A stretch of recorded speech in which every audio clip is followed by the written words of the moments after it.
ನಮಸ್ಕಾರ ಎಲ್ರಿಗೂ. ಎಲ್ಲರೂ ಹೇಗಿದ್ದೀರಾ? ಎಲ್ಲರೂ ಆರಾಮಾಗಿದ್ದೀರಾ ಅಂತ ಅನ್ಕೋತಿದ್ದೀನಿ.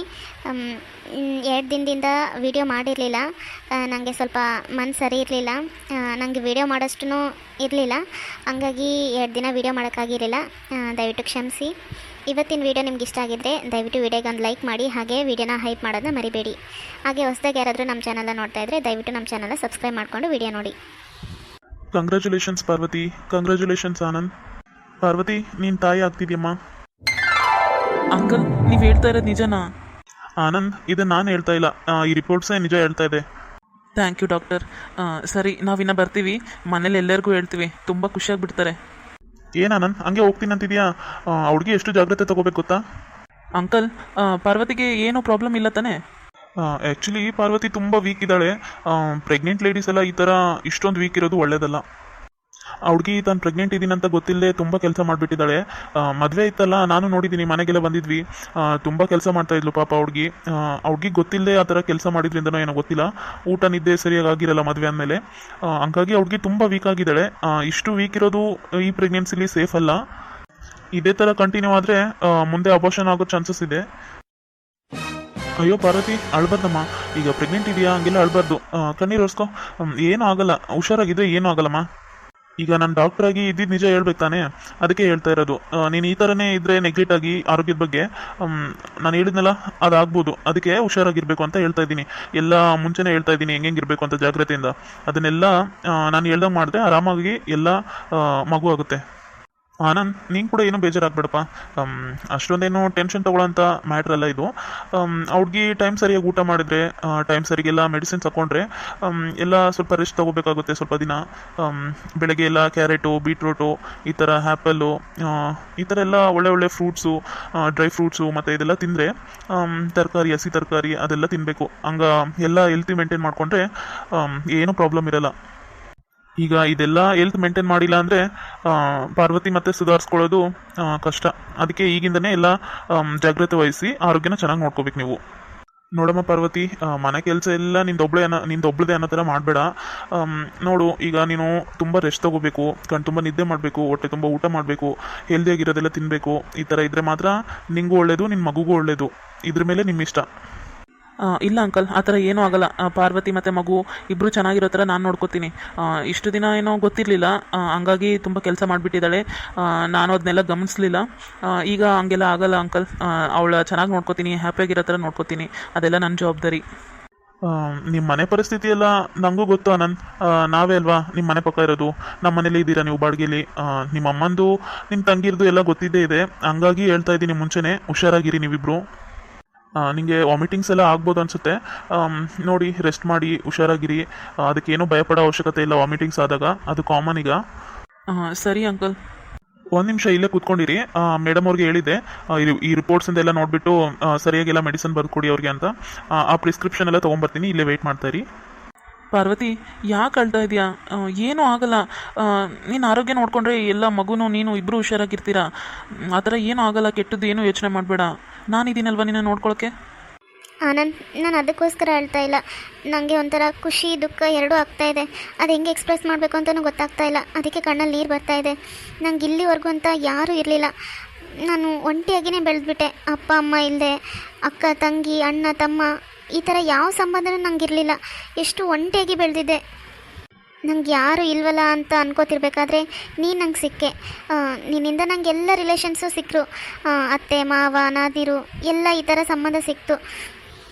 ಅದ್ರ ಜೊತೆಗೆ ಈಗ ನನ್ನ ಹೊಟ್ಟೆಲೇ ಒಂದು ಜೀವ ಬೆಳೀತಾ ಇದೆ ಅಂದರೆ ನನಗೆ ಎಷ್ಟು ಖುಷಿ ಆಗ್ತಿದೆ ಗೊತ್ತಾ ಆನಂದ್. ಇದಕ್ಕೆಲ್ಲ ಕಾರಣ ನೀನೇ. Thank you Anand. ನನ್ನಿಂದ ಒಂದು ಕುಟುಂಬ ನಿರ್ಮಾಣ ಆಗ್ತಾ ಇದೆಯಲ್ಲ, ನಂಗೆ ಎಷ್ಟು ಖುಷಿ ಆಗ್ತಿದೆ ಗೊತ್ತಾ. ನಂಗೆ ಯಾವ ಥರ ಎಕ್ಸ್ಪ್ರೆಸ್ ಮಾಡಬೇಕು ಅರ್ಥನೇ ಆಗ್ತಾಯಿಲ್ಲ. ಯಾರೂ ಇಲ್ಲ ಅಂತ ಅನ್ಕೋತಿದ್ದೆ. ನನಗೆ ನನ್ನಿಂದನೇ ಒಂದು ರಕ್ತ ಸಂಬಂಧ ಬೆಳೀತಾ ಇದೆ ಅಂದರೆ ಅದ್ರ ಖುಷಿ ಇಲ್ದವ್ರಿಗೆ ಗೊತ್ತು, ಯಾರು ಇಲ್ದವ್ರಿಗೆ ಗೊತ್ತು. ಪಾರ್ವತಿ, ಇದು ಹ್ಯಾಪಿ ಮೂಮೆಂಟ್ಸ್. ಇದಕ್ಕೆ ನೀನು ಖುಷಿ ಪಡಬೇಕು. ಇದನ್ನು ತುಂಬ ಒಳ್ಳೆ ಮೂಮೆಂಟ್ ಆಗಿ ನಾವು ಸೆಲೆಬ್ರೇಟ್ ಮಾಡಬೇಕು. ನೀನು ಈ ಥರ ಜಾಸ್ತಿ ಎಮೋಷ್ನಲ್ ಆಗಬೇಡ. ಇಲ್ಲ ನೀವು ಹೇಳಿರೋ ಥರ ನಾನೇನು ದುಃಖ ಪಡ್ತಾ ಇಲ್ಲ. ನನಗೆ ಖುಷಿಗೆ ಕಣ್ಣಲ್ಲಿ ನೀರು ಬರ್ತಾ ಇದೆ ಅಷ್ಟೇ. ನನಗೆ ಎಷ್ಟು ಖುಷಿ ಆಗ್ತಿದೆ ಗೊತ್ತಾ. ಮೊನ್ನೆ ತಾನೇ ನಂಗೆ ಯಾರೂ ಇಲ್ಲ ಅಂತ ಎಷ್ಟೆಲ್ಲ ಹತ್ಬಿಟ್ಟೆ ಗೊತ್ತಾ. ಯಾರೆಲ್ಲ ಎಷ್ಟು ಸಮಾಧಾನ ಮಾಡಿದ್ರು ನಂಗೆ ಅಷ್ಟೊಂದು ಸಮಾಧಾನ ಆಗಿರಲಿಲ್ಲ. ಇವತ್ತು ಆಗ್ತಿದೆಯಲ್ಲ, ಇಷ್ಟು ಸಮಾಧಾನ ನನ್ನ ಲೈಫಲ್ಲಿ ಯಾವತ್ತೂ ಆಗಿರಲಿಲ್ಲ. ನಿಜವಾಗ್ಲೂ ನನ್ನದೇ ಒಂದು ರಕ್ತ ಬೆಳೀತಾ ಇದೆ. ನಾನೇ ಒಂದು ಜೀವಕ್ಕೆ ಒಂದೇನೋ ಮೂಲ ಆಗ್ತಾ ಇದ್ದೀನಲ್ಲ. ನಂಗೆ ಎಷ್ಟು ಖುಷಿ ಆಗ್ತಿದೆ Anand. I am really so happy. ಇಷ್ಟು ಖುಷಿನ ಕೊಟ್ಟಿದ್ದಕ್ಕೆ ನಿಂಗೆ ನಿಜವಾಗ್ಲೂ ತುಂಬ ಅಂದರೆ ತುಂಬ ಥ್ಯಾಂಕ್ಸ್. ಆನಂದ್, ಇದರಲ್ಲೆಲ್ಲ ಬೇಕಾಗಿರೋ ಮೆಡಿಸಿನ್ಸ್ ಎಲ್ಲ ಬರೆದಿದ್ದಾರೆ.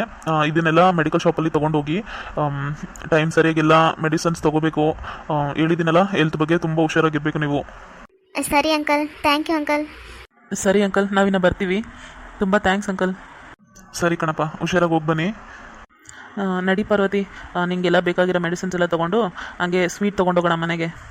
ನಿಂಗೆ ಇಷ್ಟ ಆಗಿರೋ ಜಿಲೇಬಿ ತೊಗೊಂಡೋಗೋಣವಾ? ಹ್ಞೂ ರೀ. ಆನಂದ್, ಏನೋ ಪಾರ್ವತಿಗೆ ಆರಾಮಿಲ್ಲ ಅಂತ ಹಾಸ್ಪಿಟ್ಲಿಗೆ ಕರ್ಕೊಂಡು ಹೋದಲ್ಲ ಬೆಳಗ್ಗೆ, ಏನಂದ್ರು ಡಾಕ್ಟ್ರು? ಅಪ್ಪ, ಮೊದಲು ನೀವು ಈ ಸ್ವೀಟ್ ತಿನ್ನಿ. ಅಲ್ಲ, ನಿಮ್ಮ ಅಪ್ಪಗೆ ಶುಗರ್ ಐತಂತ ಗೊತ್ತಿದ್ದು ತಗಪ್ಪ ಸ್ವೀಟ್ ತಿನ್ನ ಅಂತ ಹೇಳ್ತಿದ್ಯಲ್ಲ, ಏನಾಯ್ತಂತ ಹೇಳ್ಬಾರ್ದಾ? ಏನಷ್ಟು ಖುಷಿಲಿದ್ರಿ ಇಬ್ಬರು? ಅಪ್ಪ, ನೀನು ತಾತ ಆಗ್ತಾ ಇದೆಯಪ್ಪ. ಅಮ್ಮ, ನೀನು ಅಜ್ಜಿ ಆಗ್ತಾ ಇದೆಯಾ? ಆನಂದ್, ಪಾರ್ವತಿ, ನೀವು ನಿಜ ಹೇಳ್ತಾ ಇದ್ದೀರಾ? ನಾನು ತಾತ ಆಗ್ತಾ ಇದ್ದೀನಾ? ಹೌದಪ್ಪ. ಈಗ ಡಾಕ್ಟರ್ ಎಲ್ಲ ಚೆಕ್ ಮಾಡಿ ಹೇಳಿದರು, ಪಾರ್ವತಿ ಪ್ರೆಗ್ನೆಂಟ್ ಇದ್ದಾಳಂತೆ. ಕಂಗ್ರ್ಯಾಚುಲೇಷನ್ ಅಮ್ಮ. ಥ್ಯಾಂಕ್ ಯು ಮಾವ. ಕಂಗ್ರ್ಯಾಚುಲೇಷನ್ ಅದಕ್ಕೆ. ಕಂಗ್ರ್ಯಾಚುಲೇಷನ್ಸ್ ಪಾರ್ವತಿ. Thank you. ಎಲ್ಲರೂ ವಿಶ್ ಮಾಡ್ತಾ ಇದ್ದಾರೆ, ಮತ್ತು ನಾನು ಮಾಡಿಲ್ಲ ಅಂದರೆ ಸುಮ್ಮನೆ ಅದಕ್ಕೂ ಏನಾದರೂ ಅಂತಾರೆ. ಸುಮ್ಮನೆ ಕಂಗ್ರ್ಯಾಚುಲೇಷನ್ಸ್ ಹೇಳೋದು ಒಳ್ಳೆಯದು. ಹೆಂಗೋ ನಂಗೆ ಮನೆ ಬರೋದೆಲ್ಲ ಇದೆ, ಸ್ವಲ್ಪ ಆದರೂ ಒಳ್ಳೆಯ ಥರ ಆ್ಯಕ್ಟಿಂಗ್ ಮಾಡಬೇಕು. ಒಳ್ಳೆಯ ಥರ ಆ್ಯಕ್ಟಿಂಗ್ ಏನು, ನಾನು ಒಳ್ಳೆಯವಳಪ್ಪ. ನಂಗೆ ಒಳ್ಳೆಯವ್ರ ಥರ ಆ್ಯಕ್ಟಿಂಗ್ ಮಾಡೋದನ್ನ ಕಂಡ್ರೆ ಆಗಲ್ಲ ಅಷ್ಟೇ. ನನಗೆ ಇವ್ರುಗಳ ಥರ ಆ್ಯಕ್ಟಿಂಗ್ ಮಾಡೋಕ್ಕಾಗಲ್ಲ.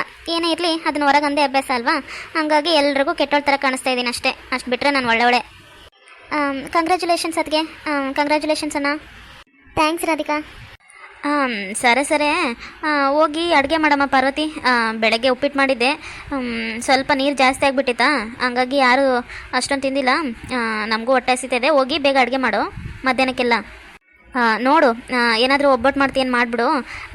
ಹೆಂಗೋ ಸಣ್ಣ ಸೊಸೆ ಕೂಡ ಎಲ್ಲ ಬಂದಿದ್ದಾರೆ ಮನೆಗೆ. ಇವತ್ತು ಮೊದಲೇ ದಿನ ಅಲ್ಲ ಅವ್ರು ಬಂದಿದ್ದು. ನೀನು ಕೂಡ ಹೆಂಗೋ ಪ್ರೆಗ್ನೆಂಟ್ ಆಗಿದೆಯಲ್ಲ, ಹೋಳಿಗೆನೇ ಮಾಡಿಬಿಡು. ಏನಮ್ಮ, ಏನು ಮಾತಾಡ್ತಿದ್ಯಾ? ಇನ್ನು ಶಿವ ಅಂತ ಈಗ ಬಂದಿದೆ ಮನೆಗೆ ತೋರಿಸ್ಕೊಂಡು. ಮೊದಲೇ ಡಾಕ್ಟ್ರು ಅವಳಿಗೆ ಆರಾಮಿಲ್ಲ, ನೀನು ಸ್ವಲ್ಪ ವೀಕ್ ಆಗಿದೆಯಾ, ಸ್ವಲ್ಪ ಏನೋ ಜಾಸ್ತಿನೇ ವೀಕ್ ಆಗಿದೆಯಾ, ನೀನೆಲ್ಲ ಫುಲ್ ಬೆಡ್ ರೆಸ್ಟ್ ಮಾಡಬೇಕು, ನೀನೆಲ್ಲ ಈ ಥರ ಮನೆ ಕೆಲಸ ಎಲ್ಲ ಜಾಸ್ತಿ ಮಾಡ್ಕೊತಿರೋದು ಒಳ್ಳೇದಲ್ಲ, ನೀನು ಫಸ್ಟ್ ಹುಷಾರಾಗಬೇಕು ಅಂತ ಹೇಳಿದ್ದಾರೆ. ನೀನು ನೋಡಿದ್ರೆ ಬರ್ತಿದ್ದಂಗೆ ಹೋಳಿಗೆ ಮಾಡು, ಅದು ಮಾಡು ಇದು ಮಾಡು ಅಂತ ಆರ್ಡ್ರ್ ಮಾಡ್ತಾ ಇದೆಯಾ? ಒಂದು ವಿಷ ಆದರೂ ಮಾಡಿದ್ಯಾ ನೀನು ಖುಷಿಯಿಂದ? ಏನೋ ಡಾಕ್ಟ್ರು ಏನು ಕೆಲಸ ಮಾಡಬಾರ್ದು ಅಂತ ಹೇಳಿದಾರಾ? ವೀಕ್ ಎಲ್ಲಿದ್ದಾಳೆ? ಆರಾಮಾಗಿ ಇದ್ದಾಳಲ್ಲ. ಏನಪ್ಪ ಆನಂದ್, ಪಾರ್ವತಿಗೆ ಹುಷಾರಿಲ್ವಾ? ವೀಕ್ ಇದ್ದಾಳಂತ? ಇನ್ನೂ ಏನಂದ್ರು? ಎಲ್ಲ ಆರಾಮಾಗಿದ್ದಾಳೆ ತಾನೇ? ಏನಂದ್ರಪ್ಪ? ಹೌದಪ್ಪ, ಪಾರ್ವತಿ ತುಂಬ ವೀಕ್ ಇದ್ದಾಳೆ ಅಂತ ಹೇಳಿದ್ದಾರೆ. ಎಲ್ಲ ಹಣ್ಣು ಫ್ರೂಟ್ಸು ಆ ಥರದ್ದೆಲ್ಲ ಚೆನ್ನಾಗಿರೋ ತಿಂದು ಆರಾಮಾಗಿ ರೆಸ್ಟ್ ಮಾಡು ಅಂತಲೇ ಹೇಳಿದ್ದಾರೆ. ಬೇಕಂದರೆ ಅಮ್ಮಗೇನಾದರೂ ಡೌಟ್ ಇದ್ದರೆ ನೀವು ಇಲ್ಲೇ ಪಕ್ಕದ ಮನೆ ತಾನೇ ಅವರು ಡಾಕ್ಟ್ರು, ನಮಗೆಲ್ಲ ಗೊತ್ತಿರೋರೆ ತಾನೇ, ನೀವು ಹೋಗಿ ವಿಚಾರಿಸ್ಬೋದು. ಬೇಕಾದರೆ ಎಲ್ಲ ರಿಪೋರ್ಟ್ಸ್ ಎಲ್ಲ ಇದೆ, ಹೋಗಿ ಚೆಕ್ ಮಾಡಿ ಅವ್ರನ್ನ ಕೇಳ್ಬೋದು ನೀವು. ಅವಳು ಹುಷಾರಾಗಿದ್ದಾಳ ಇಲ್ಲ ಅಂತ ಅವರೇ ಹೇಳ್ತಾರೆ. ಇಲ್ಲಿ ಅಮ್ಮ ನೋಡಿದ್ರೆ ವೀಕಾಗಿ ಕಾಣಿಸ್ತಾ ಇಲ್ಲ ಅಂತ ಹೇಳ್ತಾ ಇದ್ದಾಳೆ. ಏನು ಅನ್ಬೇಕು ನಂಗೆ ಒಂದು ಅರ್ಥ ಆಗ್ತಾ ಇದೆಯಲ್ಲ. ನೋಡಿದ್ರೆ ಗೊತ್ತಾಗಲ್ವೇನಮ್ಮ ಅವಳು ಎಷ್ಟು ವೀಕ್ ಆಗಿದ್ದಾಳೆ ಅಂತ? ಕಣ್ಣೆಲ್ಲ ಎಷ್ಟು ಒಳಗೆ ಹೋಗಿದೆ ಗೊತ್ತಾ? ನಿದ್ದೆ ಇಲ್ಲದೆ ಊಟ ಇಲ್ಲದೆ ಅವಳು ಎಷ್ಟು ಸ್ವರ್ಗಿದ್ದಾಳೆ ಅಂತ ನಂಗೆ ಗೊತ್ತು. ನಿಮಗೆಲ್ಲ ಇದೆಲ್ಲ ಹೆಂಗೆ ಕಾಣಿಸುತ್ತೆ ಹೇಳು? ನಿಮಗೆ ಅವಳು ಬರೀ ಮಾಡಾಕಿದ್ರೆ ಸಾಕಾಗಿರುತ್ತೆ, ಅದೊಂದೇ ಕಾಣಿಸೋದು ನಿಮಗೆ. ಮಾಡಾಕಿದ್ದು ಏನು ಮಾಡಿದಾಳೆ, ಏನಿಲ್ಲ ಅಡುಗೆ ಏನು ಕೆಲಸ ಮಾಡಿದಾಳೆ ಅದೊಂದೇ ಕಾಣೋದು. ಅವಳು ಹೆಂಗಿದ್ದಾಳೆ ಏನು ಅಂತ ನಿಮ್ಗೆ ಏನಾದರೂ ಕಾಣಿಸುತ್ತಾ? ಅಲ್ಲಿ ಡಾಕ್ಟರ್ ನೋಡಿದ್ರೆ ನನ್ನ ಬಾಯಿಗೆ ಬಂದಂಗೆ ಬೈದ. ಅವ್ಳಿಗೆ ಇಷ್ಟೊಂದು ವೀಕ್ ಆಗಿದ್ದಾಳೆ, ತೋರ್ಸಕ್ಕೆ ಬರಲ್ವಾ ನಿಮಗೆ? ಏನು ಅಷ್ಟೊಂದು ಕೆಲಸ ಮಾಡಿಸ್ತೀರಾ ಮನೇಲಿ ಅಂತ ಬೈದರು ನನಗೆ. ಅವ್ರಿಗೂ ಗೊತ್ತಲ್ಲ ನಮ್ಮ ಮನೆ ಬಾಳವೆಲ್ಲ ಯಾರ್ಯಾರು ಹೆಂಗೆ ಅಂತ, ಅದಕ್ಕೆ ಚೆನ್ನಾಗಿ ಬೈದು ಹೇಳಿದ್ರು. ಹುಡುಗಿನ ಮೊದಲಂತೂ ಸರಿಯಾಗಿ ನೋಡ್ಕೊಳ್ಳಿಲ್ಲ ನೀವು, ಈಗ ಪ್ರೆಗ್ನೆಂಟ್ ಇದ್ದಾಳೆ, ಇನ್ನು ಮುಂದೆ ಆದರೂ ಚೆನ್ನಾಗಿ ನೋಡ್ಕೊಳ್ಳಿ, ಜಾಸ್ತಿ ಹುಡುಗಿಗೆ ಎಷ್ಟೊನ್ನ ಕೆಲಸ ಇರಬೇಡಿ, ಎಲ್ಲ ಚೆನ್ನಾಗಿ ನೋಡ್ಕೊಳ್ಳಿ ಅಂತಲೇ ಬೈದು ಕಳಿಸಿದಾರೆ ನನ್ನ. ಅಷ್ಟು ಕಾಮನ್ ಸೆನ್ಸ್ ಇಲ್ವಾ ನಿಮಗೆ? ಲವ್ ಮ್ಯಾರೇಜ್ ಎಲ್ಲ ಮಾಡ್ಕೊಂಡಿದ್ಯಾ, ಹುಡುಗಿನ ಚೆನ್ನಾಗಿ ನೋಡ್ಕೊಳಕ್ಕಾಗಲ್ವ ಅಂತ ಬೈದಿದ್ದಾರೆ ಮತ್ತೆ. ಅಮ್ಮ, ನಾನು ನಿಂಗೆ ಹೇಳ್ತಾ ಇರೋದು, ಅಷ್ಟು ಡೌಟ್ ಇತ್ತು ನಿಂಗೆ ಅಂದರೆ ಹೋಗಿ ಅಂಕಲ್ನ ವಿಚಾರಿಸ್ಬೋದು. ಪಾರ್ವತಿ ಮಾತ್ರ ಯಾವ ಕೆಲಸನೂ ಮಾಡಲ್ಲ ಮನೇಲಿ. ಇನ್ನು ಕಿರಣ್, ನೀನು ನನ್ನ ಹೆಂಡತಿಗೆ ಕಾಫಿ ಮಾಡ್ಕೊಂಬ, ಆ ತಿಂಡಿ ಮಾಡು, ಈ ತಿಂಡಿ ಮಾಡು, ಆ ಸ್ನ್ಯಾಕ್ಸ್ ಮಾಡು, ಈ ಸ್ನ್ಯಾಕ್ಸ್ ಮಾಡು ಅಂತ ಕಲೆ ಬಿದ್ದಿಯೋ? ಸರಿ ಇರಲ್ಲ ಹೇಳ್ತಾ ಇದ್ದೀನಿ. ನೀನು ಏನೇ ಮಾಡ್ಸ್ಕೊಂಡು ತಿನ್ನಂಗಿದ್ರೆ ನಿನ್ನ ಹೆಂಡತಿ ಕೈಲಿ ಮಾಡ್ಸ್ಕೊತೀನೋ, ಇಲ್ಲ ನಮ್ಮಮ್ಮನ ಕೇಳು, ನಮ್ಮಮ್ಮ ಮಾಡ್ಕೊಡ್ತಾರೆ. ಅದು ಬಿಟ್ಬಿಟ್ಟು ಅವ್ರು ಮಾಡಿದ್ದು ಇಷ್ಟ ಆಗಲ್ಲ, ಇವ್ರು ಮಾಡಿದ್ದು ಇಷ್ಟ ಆಗಲ್ಲ, ನನಗೆ ಪಾರ್ವತಿ ಅಕ್ಕ ಮಾಡಿದ್ದೇ ಬೇಕು, ಅವ್ರು ಚೆನ್ನಾಗಿ ಮಾಡ್ತಾರೆ, ರುಚಿಯಾಗಿ ಮಾಡ್ತಾರೆ ಅಂತೇಳಿ ಏನಾದರೂ ಪಾರ್ವತಿ ಕಾಟ ಕೊಟ್ಟಿಯೋ? ಸರಿ ಇರಲ್ಲ ಹೇಳ್ತಾ ಇದ್ದೀನಿ ಈಗಲೇ. ಇವನೇನಪ್ಪ ಹಿಂಗಂತಿದ್ದಾನೆ. ನಾನು ನೋಡಿದ್ರೆ ಪಾರ್ವತಿ ಅಕ್ಕನ ಕೈಲಿ ಏನಾದರೂ ಒಂದು ಮಾಡ್ಸ್ಕೊಂಡು ತಿನ್ನೋಣ ಅಂತ ಇದ್ದೆ. ಈಗ ನಮ್ಮ ಅತ್ತೆ ಮಾಡಿದ್ದು ನೋಡಿದ್ರೆ ಉಪ್ಪಿಟ್ಟು ಯಪ್ಪ ತಿನ್ನಂಗಿರ್ಲಿಲ್ಲ, ಕುಡಿಯೋ ಥರ ಇತ್ತು. ನಂಗಂತೂ ಅದು ಗಂಟ್ಲಲ್ಲೂ ಇಳಿಯಲಿಲ್ಲ. ಅದಕ್ಕೆ ಏನಾದರೂ ಒಂದು ಪಾರ್ವತಿ ಅಕ್ಕ ಬಂದ ತಕ್ಷಣ ಮಾಡ್ಸ್ಕೊಂಡು ತಿನ್ನೋಣ ಅಂದರೆ ಇವನೇ ಹಿಂಗಂತಿದ್ದಾನೆ. ಓ ನಿನ್ನೆ ಮೊನ್ನೆ ಎಲ್ಲ ಏನೋ ಮಾಡ್ಸ್ಕೊಂಡು ತಿಂದಿದ್ನಲ್ಲ, ಕಾಫಿ ಅಂತೆ ಸ್ನ್ಯಾಕ್ಸ್ ಅಂತೆ, ಅದಕ್ಕೆ ಅಂತ ಇರಬೇಕೇನೋ ಮುಂಚೆನೇ. ಫುಲ್ ಇಕ್ಕಿ ಬೆಡ್ ರೆಸ್ಟ್ನಾಗೆ ಇದ್ದರೆ ಎಲ್ಲ ಕೆಲಸ ನಾನೇ ಮಾಡ್ಕೊಂಡು ಸಾಯ್ಬೇಕಾಗತ್ತೆ. ಇನ್ನು ಇದು ಚಸ್ಮಾ ಸೋಡಾ ಬುಡ್ಡಿ ಇದು ಕೆಲಸ ಮಾಡೋಂಗಿಲ್ಲ ಸಣ್ಣ ಸೊಸೆ. ಇನ್ನು ನನ್ನ ಮಕ್ಕಳು ಅಷ್ಟೇ ಕಷ್ಟ, ಅವು ಏನೂ ಬರೋಂಗಿಲ್ಲ, ಏನೂ ಮಾಡೋಂಗಿಲ್ಲ, ಎಲ್ಲ ನಾನೇ ಮಾಡಿ ಸಾಯ್ಬೇಕಾ. ಇವನು ಬೇರೆ ಫುಲ್ ಸಿಟ್ಟಲ್ಲಿ ಹೇಳ್ತಾ ಇದ್ದಾನೆ, ನನ್ನ ಹೆಂಡ್ತಿ ಯಾವ ಕೆಲಸ ಮಾಡಲ್ಲ, ರೆಸ್ಟ್ ಮಾಡಬೇಕು ಹಂಗೆ ಅಂತ. ಎಲ್ಲ ನನಗೆ ಬಂದು ಬಿತ್ತಾ ತಲೆ ಮೇಲೆ. ನಮ್ಮ ಅತ್ತಿಗೆಗೆ ಇದೇ ಒಂದು ನಾಟಕ ಸರಿಯಾಗಿ ಸಿಕ್ತು. ಇನ್ನು ಆರಾಮಾಗಿರ್ತಾಳೆ ಈಕಿ ಕೆಲಸ ಮಾಡಾದೆ, ಎಲ್ಲ ನಾವೇ ಮಾಡಿ ಸಾಯ್ಬೇಕಾಗುತ್ತೇನೋ. ನಂದು ಬೇರೆ ಎಕ್ಸಾಮ್ಸ್ ಎಲ್ಲ ಇದೆ. ಹೀಗೆ ಕೆಲಸ ಮಾಡಲ್ಲ ಅಂದರೆ ಇನ್ಯಾರು ಮಾಡ್ಬೇಕು ಮನೇಲಿ? ನಾನಂತೂ ಈ ಮನೆ ಕೆಲಸ ಎಲ್ಲ ಮಾಡೋದೇ ಇಲ್ಲ. ಹೆಂಗೋ ನಂದು ಎಕ್ಸಾಮ್ಸ್ ಇದೆ ಅಲ್ಲ, ಅದನ್ನೇ ಒಂದು ನೆವ ಇಟ್ಕೊಂಡು ಬರೀ ಓದ್ಕೊಂಡು ಕುಂತ್ಬಿಡ್ತೀನಿ ಬುಕ್ ಹಿಡ್ಕೊಂಡು. ಕೆಲಸ ಬೇಕಾದರೆ ಇವ್ರು ಹೆಂಗಾದ್ರೂ ಮಾಡ್ಕೊಂಡು ಸಾಯ್ಲಿ, ನಾನಂತೂ ಕೆಲಸ ಮಾಡೋಕ್ಕೆ ಹೋಗಲ್ಲ. ಯಾರು ಪಾರ್ವತಿಗೆ ಯಾವ ಕೆಲಸನೂ ಮಾಡೋಕ್ಕೆ ಹೇಳ್ಬೇಡಿ ದಯವಿಟ್ಟು. ಇದು ರಿಕ್ವೆಸ್ಟ್ ಅಂತನಾದರೂ ತಿಳ್ಕೊಳ್ಳಿ, ವಾರ್ನಿಂಗ್ ಅಂತನಾದರೂ ತಿಳ್ಕೊಳ್ಳಿ, ಇಲ್ಲ ಆರ್ಡ್ರ್ ಅಂತನಾದರೂ ತಿಳ್ಕೊಳ್ಳಿ. ಅವಳಿಗೆ ಆರಾಮಿಲ್ಲ.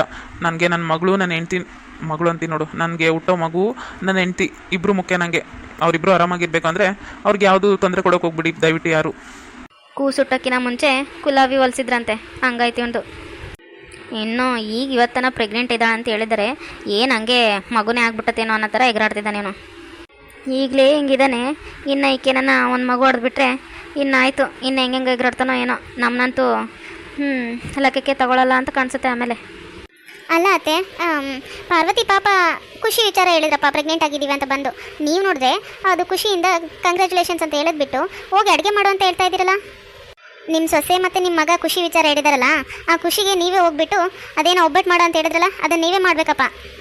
ಅದು ಬಿಟ್ಬಿಟ್ಟು ನೀವು ನೋಡಿದ್ರೆ ಹೋಗಿ ಪಾರ್ವತಿಗೆ ಅಡುಗೆ ಮಾಡು ಅಂತ ಹೇಳ್ತಾ ಇದ್ದೀರಾ. ನೀವು ಹೇಳೋದು ಸರಿ ಇಲ್ಲ. ಹೋಗಿ ನೀವೇ ಒಬ್ಬಟ್ಟು ಮಾಡಬೇಕು ನಿಮ್ಮ ಸೊಸೆಗೆ. ಏನೋ ನಾನು ಒಬ್ಬಟ್ಟು ಮಾಡಬೇಕಾ? ಹ್ಞೂ ಅತ್ತೆ, ನೀವೇ ಮಾಡಬೇಕು. ಮತ್ತು ಇಂಥ ಖುಷಿ ವಿಚಾರಕ್ಕೆ ಸ್ವೀಟ್ ಮಾಡಲಿಲ್ಲ ಅಂದರೆ ಚೆನ್ನಾಗಿರುತ್ತಾ? ಪಾರ್ವತಿ ವೀಕ್ ಇದ್ದಾಳಂತೆ, ಮತ್ತು ನೀವೇ ಮಾಡಬೇಕು. ನೀವು ನಿಮ್ಮ ಮಕ್ಕಳು ಸೇರಿ ಇಬ್ಬರು ಹೋಳಿಗೆ ಮಾಡಿಬಿಡಿ ಎಲ್ಲರಿಗೂ. ಆಹಾ ಇವತ್ತು ಹೋಳಿಗೆ ಆದರೆ ನಮ್ಮ ಅತ್ತೆ ಮಾಡ್ತಿದ್ದಾಳೆ. ನಮ್ಮ ಅತ್ತೆಗೆ ಅಡುಗೆ ಟೇಸ್ಟಿಯಾಗಿ ಮಾಡೋಕ್ಕೆ ಬರಲ್ಲ. ಪಾರ್ವತಿ ಅಕ್ಕ ಮಾಡಿದರೆ ಮಸ್ತ್ ಇರ್ತಾಯಿತ್ತು. ಆಹಾ ಹೋಳಿಗೆ. ನನ್ನ ಹೆಂಡ್ತಿ ಸರಿಯಾಗಿ ಮಾತಾಡ್ತಾ ಇದ್ದಾಳೆ. ನಮ್ಮಮ್ಮಗೆ ಹಿಂಗಾಗಬೇಕಾಗಿದೆ ಪಾಪ. ಅದಕ್ಕೆ ಅಷ್ಟೊಂದು ವೀಕ್ ಆಗಿದ್ದಾರೆ ಅಲ್ಲ. ಅಷ್ಟು ಖುಷಿ ವಿಚಾರ ಹೇಳಿರೋರಿಗೆ ಹೋಗಿ ಅಡುಗೆ ಮಾಡು ಅಂದರೆ ಒಂದು ಕಂಗ್ರ್ಯಾಚುಲೇಷನ್ಸ್ ಹೇಳಿಲ್ಲ, ಒಂದು ಖುಷಿಯಾಗಿ ಮಾತಾಡಿದ್ದು ನೋಡಲಿಲ್ಲ, ಹೋಗಿ ಅಡುಗೆ ಮಾಡು ಅಂತ ಹೇಳ್ತಾ ಇದ್ದಾರೆ. ಹಿಂಗಾಗಬೇಕಾಗಿದೆ. ಹೌದು ಅನ್ಪೂರ್ಣ, ನೀನೇ ಹೋಳಿಗೆ ಮಾಡಿಬಿಡು. ಇಂಥ ಒಂದು ಖುಷಿ ವಿಚಾರಕ್ಕೆ ಸ್ವೀಟ್ ಇದ್ರೇ ಚೆನ್ನಾಗಿರುತ್ತೆ. ಹೋಗು ನೀನು ಹೋಳಿಗೆ ಮಾಡು. ಹಾಗೆ ರಾಧಿಕಾ ಮತ್ತು ದೀಪನೂ ನಿಂಗೆ ಏನಾದರೂ ಸಹಾಯ ಮಾಡ್ತಾರೆ.